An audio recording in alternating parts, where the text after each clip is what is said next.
The Cinder thread of Huangcun. A testimony from a living witness to a marriage bargained with ash and bone. When the river went quiet.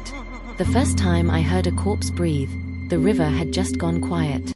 I was a failed clerk wandering north through Anhui when the storm drove me into Huangcun, a village pressed between tea slopes and a black-barked bamboo forest. A sagging bridge crossed the river. From its beam hung a lacquer-red bell. When I passed, it chimed once, thin, suspicious, as if greeting something behind me. Fog in Huangcun didn't drift, it crouched. Every threshold was marked with a chalk circle. On one, a handprint had smeared the line inward, as though someone inside had tested whether it would hold. A boy met me. "Don't step on the chalk," he whispered. "It keeps them in their places." He brought me to the home of Chief Yen Zhigao, a courteous man whose mustache trembled when he lied. His wife, Madame Yen, bowed with weary grace. Their niece, A Ling, watched from behind a lattice, hair pinned with tortoiseshell, eyes with nothing. "Stay the week," said the chief. "Eat our rice. If you hear whistling in the bamboo, do not answer. It is never a bird." That night, in the West Wing room, when my candle died, a cold breath slid under the door. It smelled of orange peel and drowned silk. I pressed my ear to the floorboards. Beneath came a long, careful inhalation, someone rehearsing life. Then a whisper. "Count the lanterns. Count, and do not lie." Morning proved it wasn't a dream. The chalk circle under my bed bore the clean arc of a bare heel. 2 the 9 knots. At dusk, the village gathered. Master Zhu, a fortune-teller with cinnabar-stained fingers, arrived carrying a bamboo cage with a dead finch inside. "Tonight," he said, "the river will have her bride."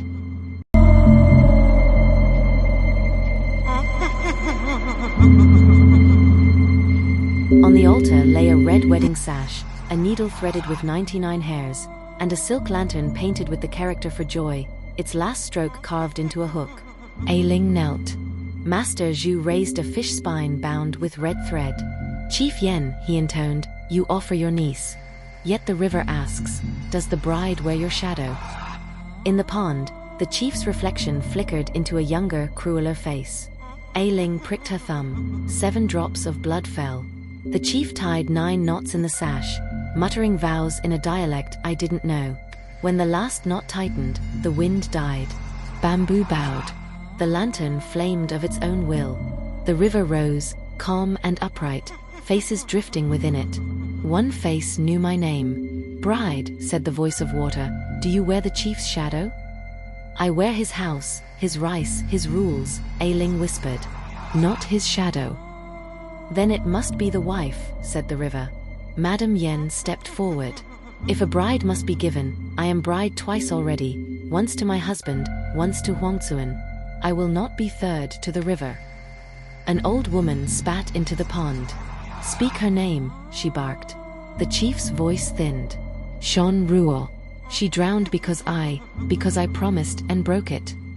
The river's surface rippled. "She waits under the bamboo with a scarf in her teeth. She waits for the knot you tied with absence." The bamboo opened. What stepped out wasn't a woman, but the space where one should be. 3 the bride price. We fled to the bridge. The red bell quivered, the dead finch fluttered once. "The river takes children to punish men," said Master Zhu. "She keeps books fairly." Chief Yen shouted, "Shan Ruo. Wrong me, not them." The water answered by rolling a child's tooth to his feet. Master Zhu crouched, pried something from the planks, a braid red thread bound, stiff with river. A bone pin fastened it, carved with the crane encircle emblem on the chief's door.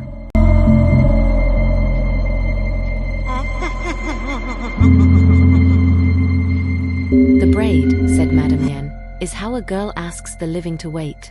If a man leaves, he must take her waiting with him like a knife in his sleeve." "Where?" I asked. "Under the west wing," said Master Zhu. "Under my room." I remembered the whisper. The river hissed, "Bring back the bell's tongue," the thing he cut out so he would not hear no. We looked up. The bell's hole gaped, rimmed with hair. "In your house," said Master Zhu, "is a trunk with 2 locks." Madame Yen pulled the ribbon from her hair. It's not brown with dried blood, and used a pin to open it. Inside lay silks, a child's jacket, and a clapper carved from human bone, braided with hair. It was only to quiet the noise, the chief whispered. The bell rang all night. You cut her no out of the bell so you could sleep, Madame Yen said. The floor answered with a voice of damp wood. You cut me out. Then you sewed me in. 2 wet handprints appeared high on the wall. Uncle! Ailing screamed. The river is standing. It had risen level with the bridge, still as glass. Inside it, Shan Ruor appeared, hair floating like writing, a kitchen stool beneath her feet, a sash trailing from a rafter. There's roof mud on the beam, Madame Yen said. It was raining, he muttered. In a dry night? She asked. You killed her in your house, then hung her no in the bell. When it defied you, you cut its tongue and buried it beneath our bed. The hair-wreathed bell groaned. The chief lifted the bone clapper. Give it back, I told him. He pushed it into the hairy mouth. The bell rang, not clang but exhale, the sound of a woman letting no fill the world. Chalk circles paled and vanished. The lantern blazed once, then broke. Shan Ruor rose fully. Return me, she said. My breath, my hair, my name, and the future you stole. Madame Yen approached the water, holding her ribbon. If you want a wife's vow, take mine. I release you. She cut the ribbon and cast it in. The water cleared around it.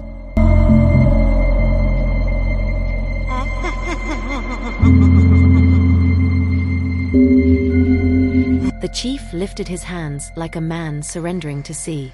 I return what I took, he said, but I can't find her breath. Then give yours, said the river. He exhaled. The current caught it, shaped it into a veil drifting toward the bamboo. The leaves straightened. Your name, it demanded. Shan Ruor, he said, and somewhere a child whispered, I will not marry a bargain. The river fell back to its banks. The west wing sank slightly, bowing. For what the bell remembered. For 3 nights the bell breathed once at the 4th watch. On the 4th night, silence, kindness at last.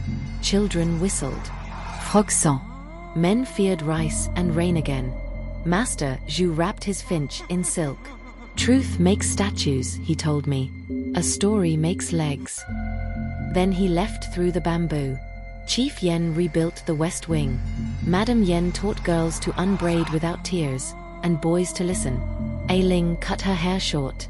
A vow is a door, not a rope, she said. If I can't walk through it both ways, it belongs to the man who closed it. At dusk, Madame Yen spoke to the river like an equal. Sometimes it answered with polite distance. And the chief? He began to count aloud each lantern he lit. 1 for promises kept. 2 for those confessed broken. 3 for vows he'd never speak again. Soon, others counted with him. V, the witness and the hum. On my last night in Huangcun, breathing stirred again beneath my floorboards, steady, calm. 2 handprints dried into a pale salt map on the wood. Shan Ruor, I whispered. Do you need anything carried? 1 soft knock answered, no. I took down the bell, washed it with orange water, and freed a single hair from its rim. I offered it to the river, it took it without ceremony. At the hill above the village, I looked back. The mist had become cloud, not crouch. I still carry the bell. Sometimes on the road it hums. Not a ring, but the brush's sound when a stroke completes. Wherever I stay, I count lanterns aloud. If one is missing, I tie 9 knots in a scrap of cloth and light another. I do not ask the river's leave. In dreams, a woman sits in sunlight combing half her braid. She doesn't turn. The frogs sing badly. The bell is quiet because no is finally being said in the right places. If you visit Huangcun, cross the bridge without wishing. Bow to Madame Yen if she stands there. She'll nod like a queen acknowledging a treaty. Buy a sweet orange from Ailing and don't haggle. Stand by the bell, but don't ring it. Put your ear close. If you hear breathing, it isn't a ghost.